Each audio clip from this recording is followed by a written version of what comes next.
Hello from the Channel studio in London and welcome to another edition of Foreign Dispatches, the programme that takes you around the world in 25 minutes. I'm Teniola Oyetayo. On the programme this week, war in Gaza takes a heavy toll on pregnant women with an increase in miscarriages and premature births. Plus, thousands take to the streets in Israel calling for the return of hostages held in Gaza and for Prime Minister Benjamin Netanyahu to step down. Some of the most vulnerable victims of the war in Gaza are pregnant women, and the continuing attacks are causing an increasing number of miscarriages and premature births. The UN estimates that around 50,000 women in the enclave are pregnant, and around 180 of them are reaching their due dates every day amid a growing number of challenges. Mashahel was pregnant when her house in Gaza was hit by airstrikes. Her husband was buried under the rubble for several days, and her baby stopped moving. Over a month later, she's still waiting for medical care. I was 3 months pregnant and living in the middle of Gaza. There was heavy bombing around us and we didn't have proper medicine or food. I was scared all the time. I had to visit a doctor there and the doctor told me they couldn't find the baby's pulse. So for the last month I have known my baby isn't alive, but there is nothing I could do. I am here to finally get help. According to UNICEF, nearly 20,000 babies have been born into the war that began after the Hamas attacks inside Israel on October the 7th. That's a baby born every 10 minutes. But medical care for pregnancy, births and newborns are at a breaking point, with only one maternity hospital left to bear the burden of all deliveries and urgent maternal care. I lived through a night of terror with bombings. After that, I showed signs of labor. I had a cesarean section and gave birth to a girl. When I woke up from the surgery, they told me that I had to evacuate the hospital immediately. I was just in a ward where 2 women were sharing the same bed because there is not enough space for people. One of those women had given birth yesterday, and the other one has had a miscarriage and is waiting for surgery. So the situation is very desperate. The nurses that we spoke to said that they're seeing 20 times the number of babies coming into the hospital to be born, and many of them are sick because of the air pollution that mothers have had to be enduring from the bombardments outside. Some of the mothers haven't made it through giving birth. So it really is a very serious situation here in the Emirati hospital at the moment, and everybody looks absolutely exhausted.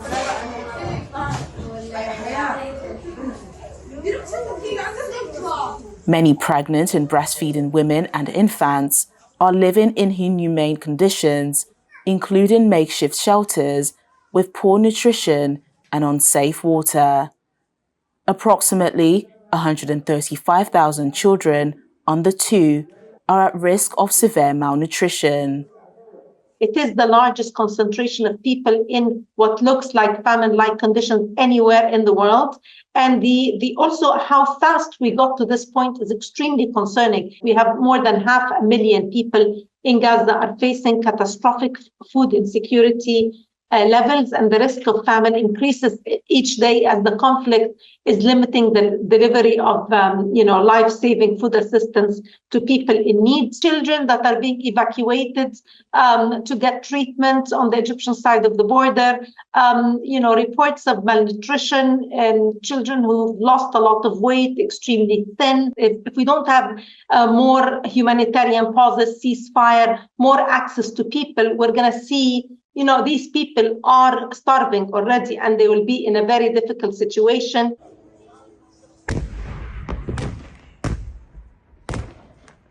An escalation of violence has worsened existing problems in Gaza.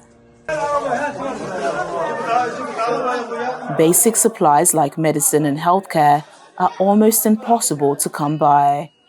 The World Health Organization says most of the enclave's 36 hospitals have stopped working. 14 are partially functioning, operating at up to 3 times their capacity, without adequate fuel or medical supplies. We now have 14, and that's important, 14 partially functioning hospitals, 7 in the north and 7 in the south, and with 2 minimal functioning ones. Al-Kia, which is one of the 2 hospitals that is now being raided, and we don't have specific updates on the situation. And the Nasser hospital, which is basically sieged around the hospital and has no way in and out. Must be a horrible scenario on the ground there, with people not knowing what the next minutes will bring. Infectious diseases have also been spreading rapidly, including diarrhea cases among children under 5. As temperatures drop into the winter months, a lack of proper housing and heating means families are vulnerable to cold and pneumonia.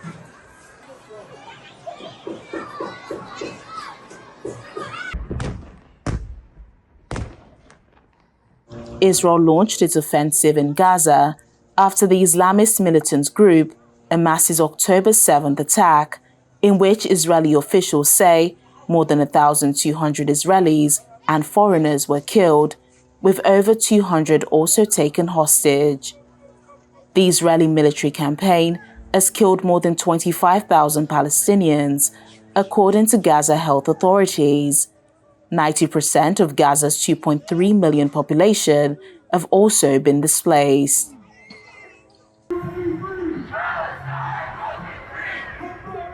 Hundreds of thousands of protesters continue to march in major cities around the world to demand a ceasefire. It's time for this to stop. It's not about a 2-state solution. It's about peace, having people have their homes and their lives back, children, women, teenagers, innocent men. Israel has to end it. We're here to let our voices be known, to end the occupation of Israel. We are all fed up. We are tired of seeing all the images of all the dead children in Palestine. It's disgusting. In solidarity for Palestine, I am fasting every day. I will not eat until ceasefire has come to conclusion.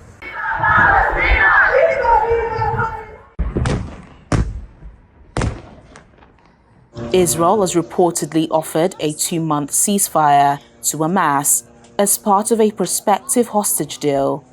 The proposal comes after Israeli Prime Minister Benjamin Netanyahu rejected Hamas's call for an end to the Gaza war in exchange for the release of hostages held there. Meanwhile, emotions in Israel are still raw from the shocking Hamas attack on southern communities on October the 7th that killed 1,200 people and took about 240 hostages. A growing number of Israelis say it's not realistic to believe hostages will ever be returned alive if the government continues on its current course. Stunned by the massive security failure, many say it's time for the country's prime minister, Benjamin Netanyahu, to resign. For 3 months, Israelis have demanded their hostages be brought home, but they say their demands have fallen on deaf ears. Now the size, duration, and intensity of protest calling for hostages to be returned are growing, and the direction of their anger is changing too.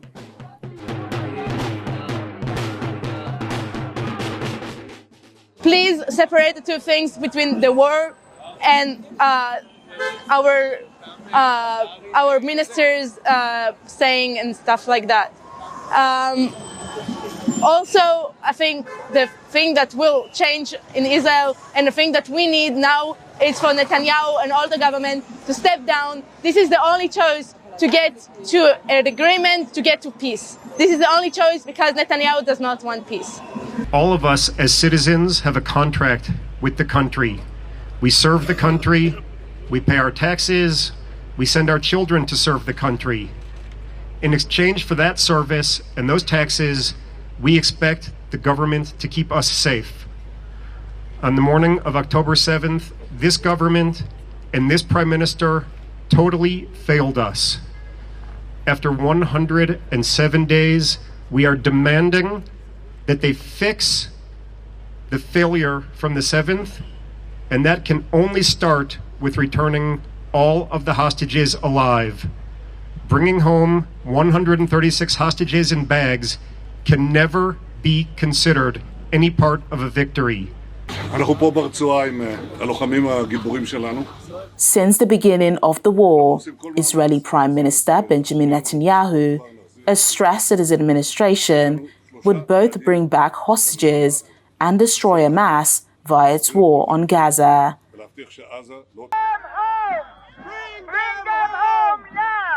However, an increasing number of voices say that can't happen concurrently, and the hostages must take priority.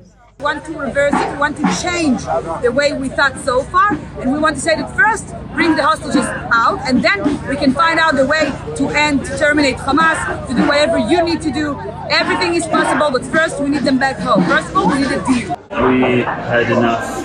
We've been sitting and waiting for 104 days, trusting our government to bring our loved ones home. But the fact is, they're not home yet, and we call the Israeli government to take action to initiate a deal for their release before it's too late. We don't want any other hostages dead.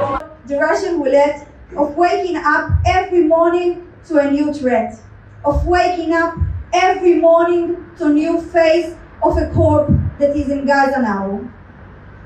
We don't want hidden calls to break our hearts.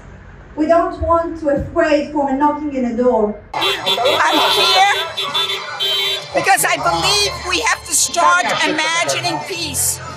We've been traumatized. We've been abandoned. We've undergone a massacre. We still have 136 hostages in Gaza. People are worried. People are scared. We want to be protected. We deserve to be protected. We deserve a government that will protect us. The war is not going to solve our problems. We have to start imagining something else. We've been in war after war. We have to end the cycle of violence. And the first thing is to start imagining that peace is possible. I want to make a few points absolutely clear. Prime Minister Netanyahu had for years brandished himself with a Mr. Security image.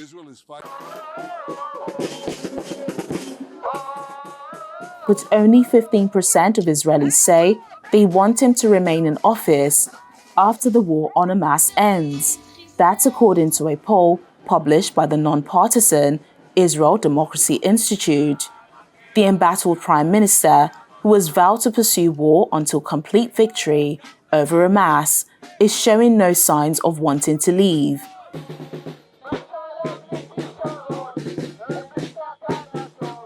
Even before the war began, Netanyahu faced regular mass protests against the legal reforms his government was trying to push through. The reforms aim to curb the powers of the judiciary, a move seen by opponents as a threat to Israel's democracy. For now, security chiefs warn the war with Hamas will run through 2024.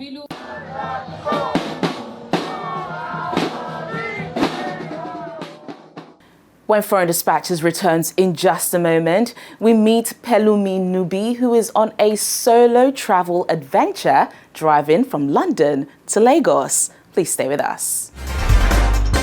Thanks for staying with us on the program. Rwanda has taken a significant step by incorporating a detailed account of the 1994 genocide against the Tutsis into the educational curriculum. This inclusion is part of the country's broader initiative for social re-engineering, aiming to provide future generations with a comprehensive understanding of the events. Our correspondent, Dele Omoyeni, reports. The Kigali Genocide Museum, which opened in 1999, now has over 150,000 visitors yearly. This museum, in the heart of the capital of Rwanda, is one of many spread across the country and has buried here in mass graves over 250,000 people, 15,000 of which are families totally wiped out.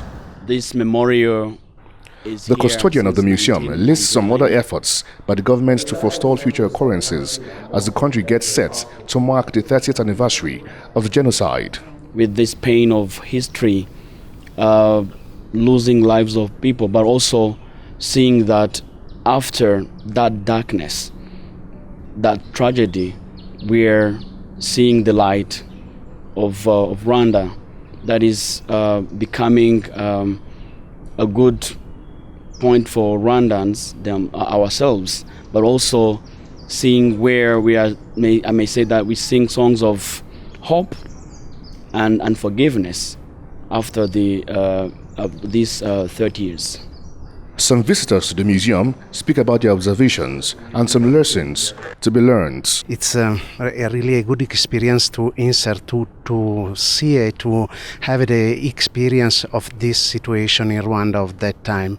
I hope that this old genocidal memorial can help a young generation, and not only here but all in the world, to not to see again something like this. If you see the situations situation in the world today with Russia, Uganda, it's tough what's happened there. So I don't know if we have our lesson. I hope, of course, and therefore I visit this memorial to that we learn something about it. I hope so. One thing is clear. The people of Rwanda are ensuring that in keeping monuments like this, they teach the next generation of the evils that happened before and during the 1994 genocide to prevent future occurrences from happening. And over in South Africa, the country's socio-political landscape is at a crossroads. Analysts have been describing the looming 2024 general elections as the most critical to date. Participation will intensify in this year's polls, with coalitions, new entrants and independents all vying for seats in the National Assembly. Our South Africa correspondent, Innocent Samosa, has more. 2024 is the moment that we've all been waiting for. The political landscape in South Africa is evolving rapidly as we approach the 2024 general elections, with the nation grappling with many socio-economic challenges. I believe that campaigning in 2024 could be quite challenging for all political parties given the number of challenges that the country is faced with.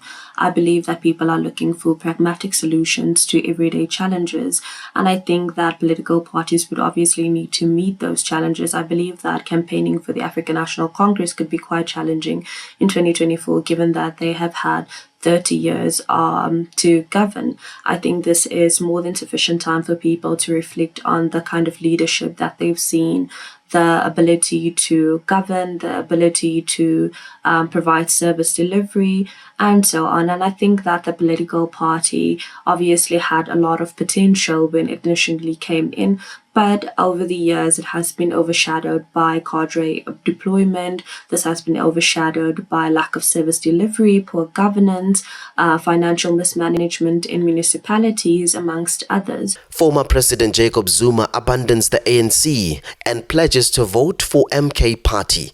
Analysts predict the move will harm the ANC in KwaZulu-Natal province. In the bigger scheme of things, what is the meaning of this? It means that the electoral performance of the ANC will be dealt with the blow, whether you like it or not. He is popular. I mean, there have been many scientific findings that have been unveiled. I'm sure you must have seen them in different weekly newspapers or daily newspapers. confirming that he is more popular than the incumbent of the ANC. So he is popular. He is popular, in particular in KZN. That tells me that a huge chunk of electorate will not vote for the ANC, meaning that the ANC will not bounce back to power in KZN. I'm definitely sure about that. Some say the ANC is running out of time. No, I think if they don't learn now, it's too late for them. That's all I can say. Thank you. So they need to learn. If they don't learn now, how many mistakes they've done in the past and currently, and they don't reserve them with immediate effect, and then it's too late for them. That's all I can say. We must ask ourselves this question. Is the government treating us with respect? Over the years that we've been voting, what has worked for us as citizens? The nation's societal issues are encouraging young men to make poor decisions. Is the system not pushing us towards that? With the 2024 general elections looming, the choices made by voters and the outcomes of this election will shape the future of the nation. And finally on the program, let's meet Pelumi Nubi, who is on a solo road trip from London to Lagos. We caught up with her before she embarked on this daring adventure, and she told us the motivation behind it. A direct flight from London to Lagos takes only around 6.5 hours. However, for Pelumi Nubi, this journey will be an extraordinary 2-month solo road trip by car. This Peugeot 107 has been customized for her journeys, featuring provisions for sleeping and dining. So when you open up the back bit, this has been replaced with a plank of wood, and you have the tap area, which also is connected to like a water tank, so I can do like my washing up, cooking happens here. I have a gas cooker right there, and then we have the sleeping area on this side.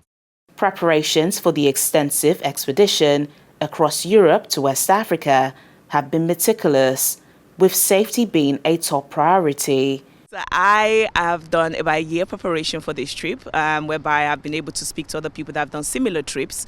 I've been able to kind of a lot of in-depth research to see what are the policies like, how I'll be able to cross, cost of it, the safest route. Again, I'm doing this solo, so I just have to make sure I'm, quite responsible in that way. Mentally, it's just kind of hyping myself, really. Sometimes I'm frightened, but most days I'm just this is doable, this is possible, and really that's the message I want to convey. The 29-year-old Globetrotter has already explored over 80 countries and undertaken several mini solo road trips, but this particular adventure stands out from the rest. This is very daring in comparison to others. I've definitely done many trials.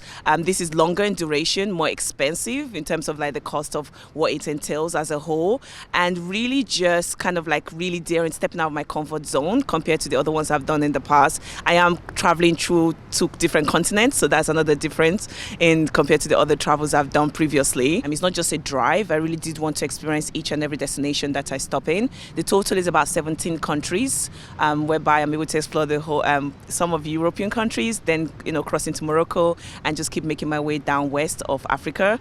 Her aspiration is to not only showcase Africa, but also serve as an inspiration for young Black girls and to motivate others to break out of their comfort zones. Honestly, I just wanted to show that this kind of travel was very possible for someone that looks like me, and really inspiring the next generation of travelers that they can step out of their comfort zone and do incredible things. And one thing about traveling is that it extrapolates towards your life, and you can take those lessons and use it. So I really just want to inspire people to get on the road, to get adventurous, to step out of their comfort zone and showcase Africa in the ways that has not been done in a lot of mainland media, and just being able to say, this is my experience.